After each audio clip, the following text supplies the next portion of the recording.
I've tried a lot of antivirus software over the years, and when something better comes along, I switch.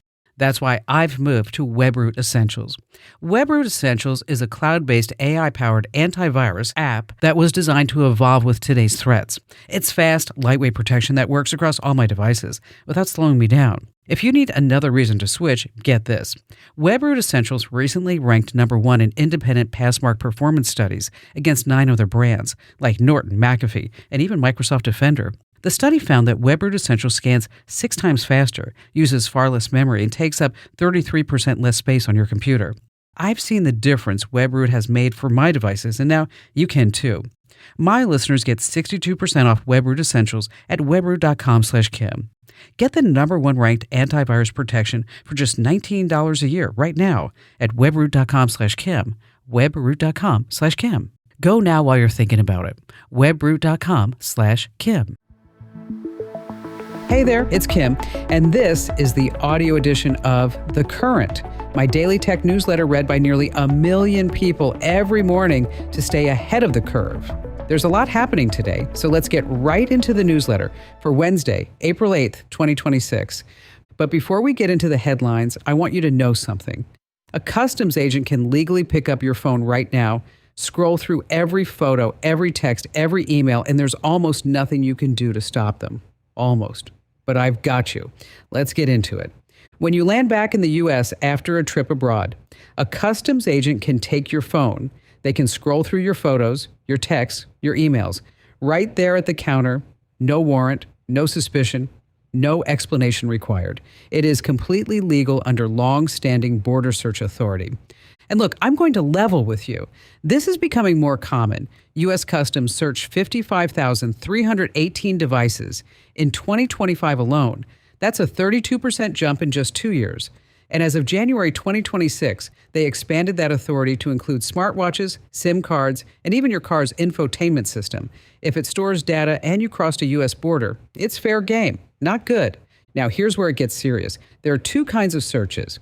The first is basic, an agent manually scrolling your phone right there at the counter. But the second kind is advanced. They connect your phone to forensic software that pulls everything, including deleted files, cached data, app history, location logs, and passwords. That happened to 4,396 travelers last year alone. But here's the thing. There is one move that actually protects you, and it is simple.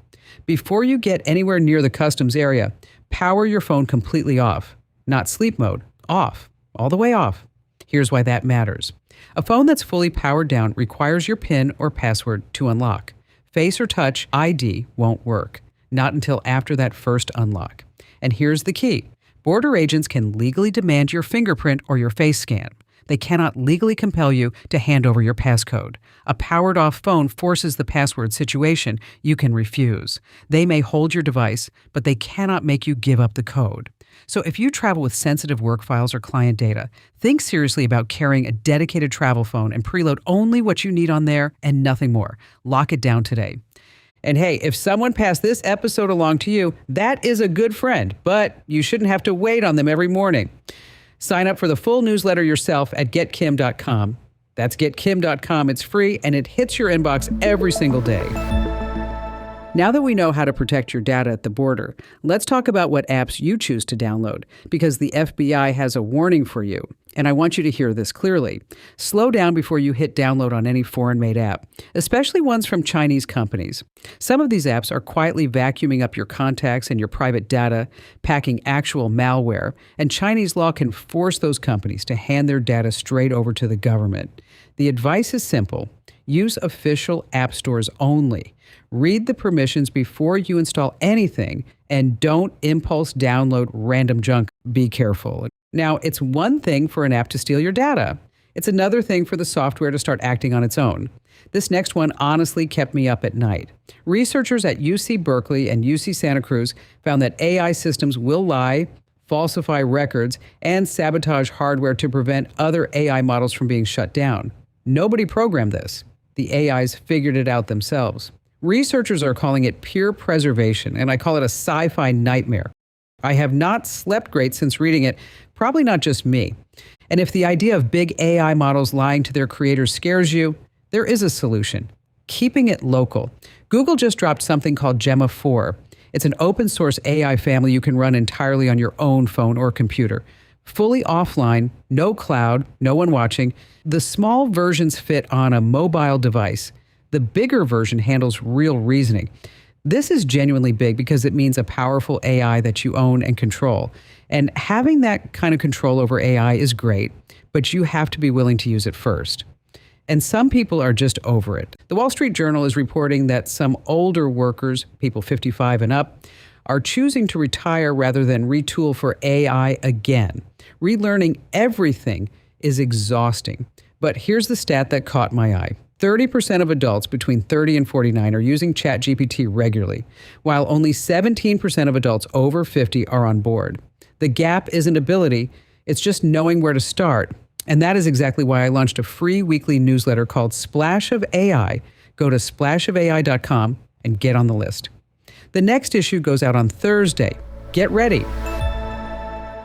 Before we get into device advice, I've got a few deals I've been saving for you. Today's picks are all about your ride. There's a rechargeable air duster, 33% off at $40. It replaces those cans of air for good. There's also a dual port car charger for $17 and a trunk organizer that stops your gear from sliding all over the place. That's 29% off at $12. All the links are waiting for you in today's newsletter. Or to browse all my best picks, head to my Amazon store at amazon.com/shop/KimCommando. That's amazon.com/shop/KimCommando. Check it out. Now, let's talk about your actual devices, starting with a tip that solves the problem of having way too many windows open. If you are drowning in Chrome tabs on your computer, press Ctrl-Shift-A on Windows or Command-Shift-A on a Mac. Every open tab instantly appears in a clean, searchable list, plus your recently closed ones, so you can jump straight back to whatever you lost, much faster. And guess what? Your iPhone has had flight tracking built in this whole time. Someone texts you a flight number and it's already underlined. Press and hold it, and you get real-time flight progress right there. Tap Preview Flight for Departure and Arrival Times, gate info, everything. Or open Spotlight and just type the flight number directly in. It works. And this last one is one for your Apple CarPlay. First, update your iPhone to iOS 26.4.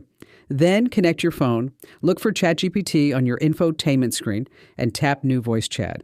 From there, you can ask questions or draft messages all while you're driving. It's voice only for now, and there's no wake word yet, but still, a full AI conversation in your car, that's a big deal. All right, we've covered the serious stuff, the useful stuff, and now it is time for What the Tech, where today things are getting a little expensive because Philips just launched a $1,700 espresso machine with conversational AI built in.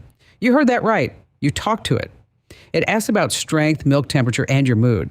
Then it remembers all of it and gets smarter with every single cup you make.